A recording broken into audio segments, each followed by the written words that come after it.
திருப்புகழ் 11வது பாடல் பாடலாம். கனகந்திரள்கின்ற பெருங்கிரிதனில் வந்து தகன் தகன் என்றிடு.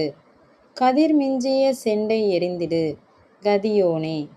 கடமிஞ்சி அனந்தவி தம்புணர் கவளந்தனை உண்டு வளர்ந்திடு. கரியின்றுணை என்று பிறந்திடு முருகோனே. பனகந்துயில்கின்ற திறம்புனை கடல் முன்பு அடைந்த பரம்பரர் படரும் புயல் என்றவர் அன்புகொள் மருகோனே.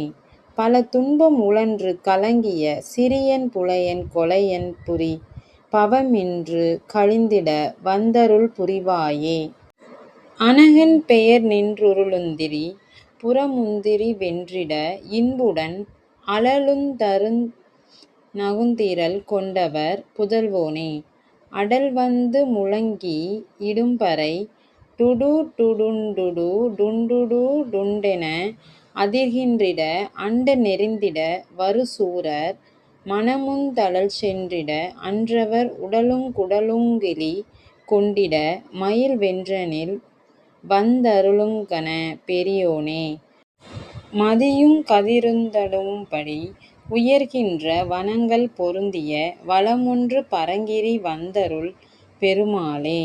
சொல் விளக்கம். இந்த பொருள் அதாவது இந்த பாடலோட விளக்கத்தை பார்க்கலாம். தங்கம் திரண்டு சேர்கின்ற பெரிய மேருமலையை அடைந்து அதன் மேல் தகதக என்று மின்னுகின்ற ஒளிவீசும் செண்டாயுதத்தை எறிந்திட்ட புகலிடமானவனே. மிக்க மதம் கொண்டு பலவித பட்சணங்களை புசித்து அனைத்தையும் கவல அளவாக உண்டு வளர்ந்த யானை முகனுக்கு இளையவனாக பிறந்த முருகனே. ஆதிசேஷன் மீது அறிதுயில் கொள்ளும் வல்லமை உடையவரும் பாற்கடலை முன்பு தாமே கடைந்த பெரும் பொருளும் வானில் படரும் கார்முகில் நிறைந்தவருமான திருமாலின் அன்பார்ந்த மருமகனே.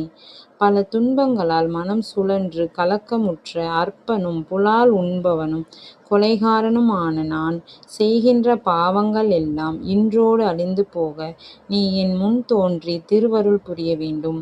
பாவமில்லாதவன் என்ற பெயர் நிலைத்து நின்று எப்போதும் சுழன்று திரியும் திரிபுரத்தையும் வெற்றி கொள்ள அக்கினி தேவன் மகிழ்ச்சியோடு வந்து பற்றி கொள்ளும்படியாக சிரித்தே எரித்த திறமை கொண்ட சிவனாரின் திருக்குமரனே. வலிமையோடு வந்து முழங்கும் பறை வாத்தியங்கள் உலகம் அதிர அண்டங்கள் கூட்ட மிகுதியால் நெரிய போருக்கு வந்த சூரர்களின் மனத்தில் சென்று அக்கினி சுடும்படி அந்த நாள் அவர்களின் உடல்களும் குடல்களும் கிழியும்படி மயிலின் முதுகின் மேல் வந்தருளிய மதிப்பும் பெருமையும் உடையவனே. சந்திரனும் சூரியனும் தடவிச் செல்லும்படியான உயரமான மரங்கள் உள்ள சோலைகள் நிறைந்த வளமிக்க திருப்பரங்குன்றத்தில் எழுந்தருளி அருள் பாலிக்கும் பெருமாளே. இப்படிதான் இந்த பாடலோட விளக்கம் அமைந்திருக்கு. நம்மளோட பாவங்கள்லாம் நீங்கி நம்ம நல்லா ஒரு வாழ்க்கையை வாழ்றதுக்கான சிறப்பு இந்த பாடல்ல இருக்கு. நன்றி முருகா.